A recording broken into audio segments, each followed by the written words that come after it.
Great, hey, thanks for taking the time to learn more about your shoulder joint and then how to manage it. Now the shoulder joint's a really fascinating one. It's super mobile, but by that it can also be really unstable. Now the shoulder joint and the shoulder girdle relies on muscles to keep it stable and to move it.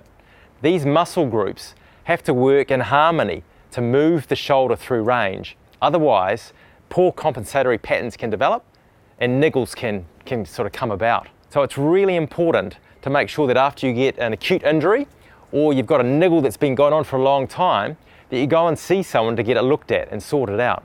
Because otherwise, these niggles can create poor movement patterns. These are not good for the shoulder joint because it can create pain in the shoulder joint, the shoulder girdle and the neck. Now if you sit for long periods of the day, which most of us do, this can create really bad postural patterns. This forward slumped posture can interrupt blood flow, create shortening of certain muscles and compaction of joints, and that just can cause a lot of pain. Now if you want to remedy that, I'm going to give you some micro pauses that you can do to help, but if you want to get on top of it, invest in a standing desk. Stand more than sit during the day, and then you'll take some of these issues right off the table. Now these 3 micro pauses are great to do to try and offload some of that poor postural tension that you're developing if you sit for too long. So the first one is simply shoulder rolls. So just make sure you sit or stand upright and just move the shoulders in a nice backward circle. Just mobilizing that shoulder girdle and getting that shoulder joint moving. That just unloads that poor muscle tension that you might be developing, gets the blood flowing, gets the joints moving. It just breaks you out of those poor patterns. It's a really easy one to do. If it's a bit sore, just start slowly with a small roll and then get bigger as you feel more comfortable with it. Now the second one is a shoulder pullbacks and outs. So all you do is again stand or sit upright, making sure your head's on top of that spinal column, and then bring those shoulder blades back and then bring them forward without elevating those shoulders towards your ears. So bringing them back, holding for 2 or 3 seconds, and then bringing them forward, not into any pinching. Back and forward.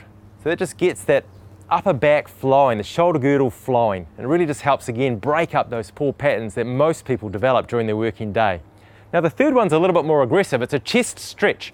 So clasp your hands behind you and then simply just bring those shoulder blades back and then just move those hands up a little bit. Now if that's a bit too sore, just keep them down, okay? So just stay within your capacity. Don't push it. And just nice and hold. Maybe hold that for around 10 or 15 seconds, again in a nice upright position. So those 3 micro pauses, if they can be done every 20 to 40 minutes throughout your working day, it's going to help offload that tension that can develop and just give your tissue a little bit of a break from those poor patterns. And it should help eliminate pain or even decrease pain if you have pain to start with. Just remember, our bodies are designed for large sweeping movements. We're designed to be in nature, moving around, not sitting in a forward slumped position with small little movements with our fingers and arms. So we have to get up and move around. Motion is definitely lotion. If you don't do that, then you're going to, over time it'll accumulate and you will create discomfort, pain and injury. So it really is important to try and get up and move as much as you can if you have a job where you're stationary. Once we have the pain under control and you have a little bit more movement around those shoulder blades and you feel a little bit more supple, it's time to strengthen up. We really need to strengthen you up around the neck and around the shoulder region so that you're able to improve your capacity for life, for doing other things. Now it's time to get exciting with the shoulder joint. We're going to stabilize and strengthen. First of all, some scapular stability work. So what we do is against a wall and then progressing to a bench and then the floor, we get the shoulder blades moving together and then apart. So that's on a wall and then progress to a bench and then a floor. Now, the second one is we start to use a TheraBand. A TheraBand is a fantastic little device. It's like a gym in a suitcase. I love it. So what we can do is some really good retraction work. We can do some cable row work and some front lat pull down work. And then we can also use the TheraBand for bicep curls and tricep pull downs.